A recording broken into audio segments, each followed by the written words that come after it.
네, 안녕하세요. 오늘은 2026년 현 시점에서 절대 망하지 않은 오래 갈 수 있는 업종 3가지에 대해서 한번 말씀을 드려볼까 합니다. 지금 현 시점에서 자영업은 그야말로 생존 게임이죠. 뭐 원재료비, 인건비, 임대료 안 오른 것들이 없이 다 올랐으니까요. 그래도 이 와중에도 매출이 계속해서 우상향하는 업종들이 분명하게 있죠. 그런 업종에 대해서 한번 낱낱하게 파헤쳐 보도록 하겠습니다.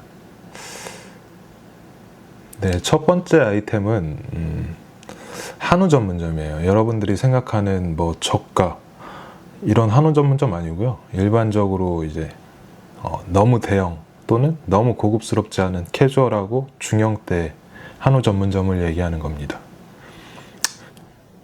그 이유는요, 우선은 고객 수 대비 매출이 크다는 점이에요.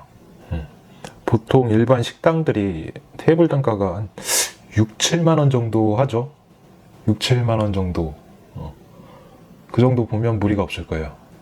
근데 한우 전문점 같은 경우에는 테이블 단가가 한 15만 원 정도로 보고 있거든요. 15만 원 정도면은 차이가 꽤 많이 나죠. 2배 차이가 나니까 일반 식당, 일반 고깃집에서 20테이블을 받는 거랑 한우 전문점에서 10테이블 받는 거랑 매출이 똑같아요. 그러니까 일반 음식점에서는 손님을 2배로 받아야 된다는 얘기죠. 같은 매출을 올리려면. 그게 뭐가 좋냐? 우선은 고정비, 뭐 반찬값이라든가 숯 또는 뭐 전기세도 될 수가 있겠죠. 고객이 많으니까 더 많이 써야겠죠. 상대적으로 한우 전문점은 더 적게 들어가고 또 그것뿐만이 아니라 인건비도 해당이 될 수가 있겠죠. 10테이블 받는 거랑 20테이블을 받는 거랑은 인건비가 차이가 날 테니까요. 이런 부분들이 가장 큰 장점이고요. 또 하나는 진입 장벽이 높다는 거예요. 다른 식당들은 카피해서 들어오는 경우들이 많이 있거든요. 하지만 한우 전문점은 쉽사리 이렇게 카피를 할 수가 없어요. 자기만의 기술이 있고 또 자기만의 그 노하우 같은 게 있기 때문에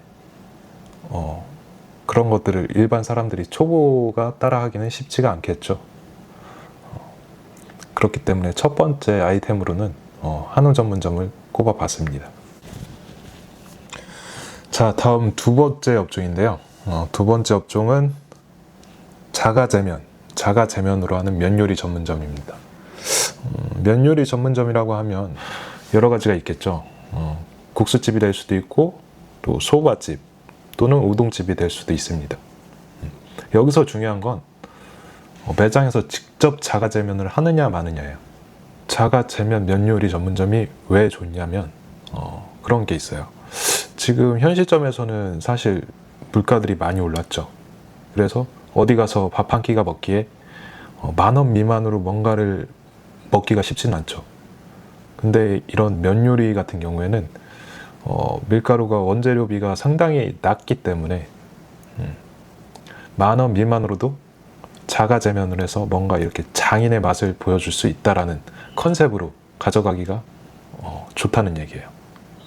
일반인들이 생각했을 때도, 직장인들이나 일반인들이 생각했을 때도 내가 10,000원 미만으로 뭔가 근사한 요리를 먹을 수 있다라는 점, 이런 점들 때문에 충분히 오래 갈 수 있는 업종이라고 생각을 해요. 특히나 면요리 전문점은 마진율이 좋기 때문에 점심때 피크타임만 잘 활용을 해도 고정비나 인건비 같은 경우에는 충분히 뽑아낼 수가 있습니다. 여러 가지 장점이 있으니까요. 한번 참고해 보시길 바라겠습니다. 네, 마지막 세 번째 업종은 배달 전문점입니다. 조금 식상하긴 한데 아직까지도 배달 시장은 우상향하고 있고 건재하다고 생각을 해서 배달 전문점을 뽑았습니다. 배달 전문점 같은 경우에는 우선 창업 비용이 현저하게 적죠. 그래서 초보 창업자들이 먼저 시작을 해서 어느 정도 자영업을 경험하고 디벨롭 할 수 있는 첫 번째 단계이기도 합니다.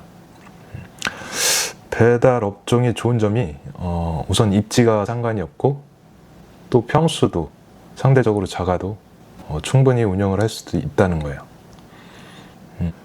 이 배달 전문점은 집중과 선택이 굉장히 중요한 것 같아요. 한식 카테고리라고 생각을 했을 때는 약간 한 끼를 먹을 때 메인이 되는 반찬, 메인이 되는 뭐 찌개면 찌개, 뭔가 불고기면 불고기, 이런 것들을 집중해서 한 3가지, 4가지 정도만 정말 맛있게 해서 운영을 하는 거예요. 그렇게 해서 타 업체랑은 약간 차별성을 두는 거죠. 그렇게 되면 뭐가 좋냐면 우선 운영이 단순해져요. 들어가는 식재료도 메뉴가 간소화되니까 식재료도 간소화가 되겠죠.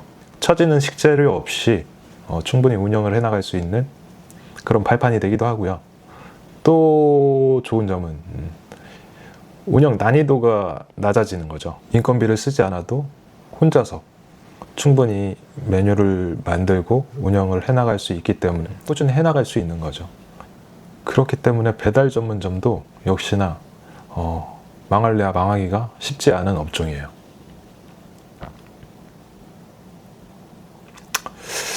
자, 이렇게 오늘 소개해드린 세 업종의 공통점이 있는데 혹시 아시나요?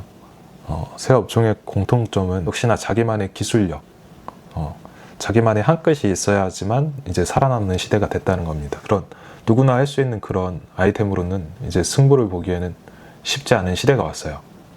자기만의 무기를 가지고 그 무기를 더 디벨롭해서 갈고 닦아서 남들이 흉내내지 못하게끔, 또는 아이템이 중요한 게 아니라 구조적으로 많은 인건비를 쓰지 않아도 많이 남길 수 있는 그런 장사를 하는 게 2026년 생존 전략이지 않을까 생각을 합니다. 오늘 영상 시청해 주셔서 감사합니다.